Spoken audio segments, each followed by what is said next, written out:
Las Vegas, Sin City, the City of Lights, where fortunes are made, if you're the casinos that is. Expect to win little and lose big. After all, what happens in Vegas stays in Vegas. That goes for your money and sometimes your soul. This cautionary tale about excesses and easy money was written by Rod Serling and directed by Florey. As always, the alternative theories mentioned within may cause anxiety, rage, and disbelief, but that's why you're here, I hope. Kindly consider leaving a like, share, or subscribe if you enjoyed this video. Now drop your last coin, pull that sweaty arm, and hope for the best. Your eyes will spin, but look out for the fever. Meet Flora Gibbs. She's good with a jingle, has the ways with words. Her quick-footed, meme-generating mind made her a contest winner. The prize, an all-expense-paid trip to Las Vegas, but she has to bring her husband, Franklin. Franklin is a wet blanket, the type of guy who reads dictionaries for mistakes. And Franklin is not too happy. It's loud, smoky, and no one cares about social distancing. Everything he sees is immoral. The lights, the brights, and simple people making simple money. Franklin is disgusted at all the frivolity. He may be forced to stay in Vegas for 3 days and 2 nights, but he'll be sure he won't have any fun. Spoiler, he gets his way. The very idea of Flora dropping coin into the slots sickens Franklin. He won't stand for it. Franklin gives a humiliating lecture about wasting time and spending money. Then comes a drunk who puts his last coin into Franklin's hands. The kind boozer physically coerces Franklin, who now owns a pull on the one-armed bandit. Silently encouraged by Flora, Franklin is hesitant, almost afraid, but finds the strength to yank the mechanical arm down to see his fate. He wins a small jackpot. Surprised and morally confused, Franklin runs off with the wife to spend the rest of their free trip safe in their room. However, Franklin hears his name spoken from a mechanical clinking voice taunting him. Retreating to the room gives Franklin no respite. He still hears the voice calling him to return to the casino floor, to that one machine that spat out his winnings like a slobbered tennis ball. Franklin convinces himself to return to the floor, always open 24/7, to give the ill-gotten gains back to the machine from which it came. Hours later, Flora looks for and finds her husband with his feet planted firm in front of his own one-armed monster. Franklin's been there all night into the morning, looking exhausted, frazzled, obsessed. He lost all his money feeding the machine, complaining that it has been teasing him. This machine, it's inhuman. The way it lets you win a little and then takes it all back.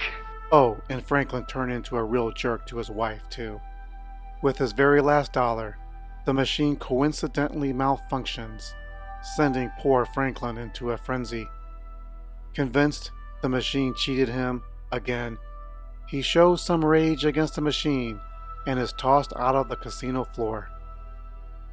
Back in the hotel room, Franklin explains to Flora the unnatural, supernatural personality the slot machine has. He grants it sentience with a will of its own. Even with his ramblings and theories abound with lunacy, Franklin was still lucid until the slot machine makes itself at home inside his room. Franklin sees the machine everywhere, calling for him, taunting like a jilted lover. Dear Flora pleads with her husband that there is nothing in the room, but Franklin can't escape his hallucination like he can't escape his obsession.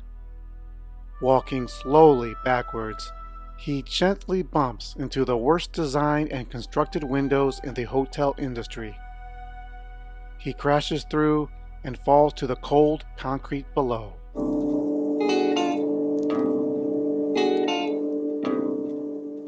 Lying dead on the sidewalk, the sheriff calls for the end of Vegas's latest show and attraction. The entire crowd, first responders and all abandon Franklin's body.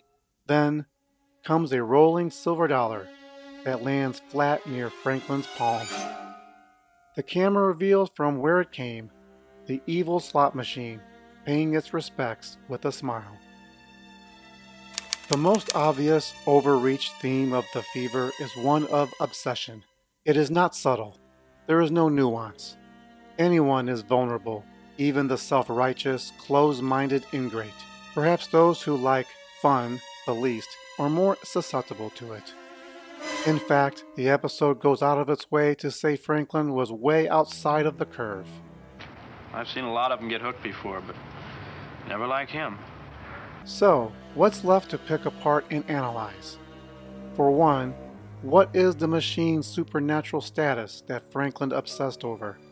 Rod Serling says in his closing monologue, Mr. Franklin Gibbs, visitor to Las Vegas, who lost his money, his reason, and finally his life to an inanimate metal machine variously described as a one-armed bandit, a slot machine, or in Mr. Franklin Gibbs' words, a monster with a will of its own. For our purposes, we'll stick with the latter definition because we're in the Twilight Zone. While the machine's appearance in the room was inside Franklin's head, evident with Flora's point of view, its visit to Franklin's body on the street is more ambiguous. The tangible coin left behind is the unnatural world intermingling with our prime material. Are we to believe it had walked out of the casino, freed itself from the out-of-order sign that had shackled it, and stepped out into the night without a single witness? Was the machine self-aware before the Gibbs arrival?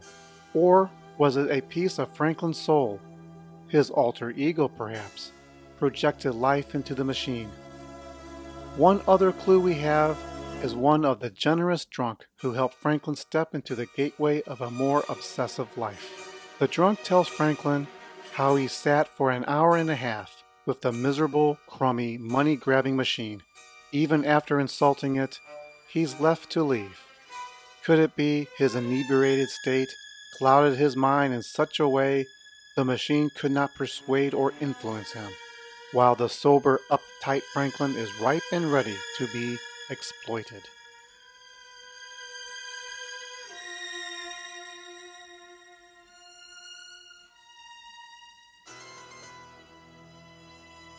There is also some coincidental mirroring.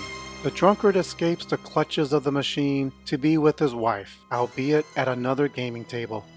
But Franklin rushed away from his wife's side into literal arms, one from the drunk, one from the slot machine. The silver dollar also has double meaning. Franklin won with the drunk's last coin, but not with his own. He lost everything but that $1. Was the one-armed bandit showing etiquette, giving Franklin a refund?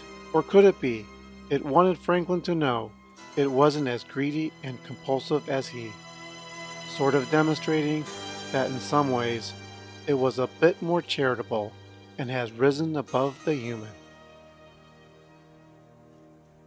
This is not one of my favorite episodes. It's not that I find it too preachy, although the messaging is a little on the nose all the time. It's cringeworthy at a few moments, and I don't find Franklin Gibbs a least bit likable or sympathetic, although I find it curious that someone who lectures so much right ends up so much wrong. I guess we all can't practice what we preach. If you read The Twilight Zone Companion by Mark Zickery, you'll learn how much trouble the production went through to get slot machines on the set in California. Maybe mirroring the moral panic at the time, the machines on the set had to be escorted by the police as if they were military-grade weapons. What was more interesting was the sound design behind the machine's voice, as the episode was going for a mechanical voice like falling coins. The Fever is the first episode that focused on obsession-compulsion, but not the last, featuring a husband obsessing over one particular money-grubbing device and dropping coin into it. The episode makes an interesting first watch, but I'm unsure it has replay value. I give The Fever 2 dimensions out of 5. it does have a couple tropes. Tag them obsession and supernatural object. This is Mr. G of Synergy leaving you with these final words. There's only one rule when you step inside a casino. The house always wins in the Twilight Zone.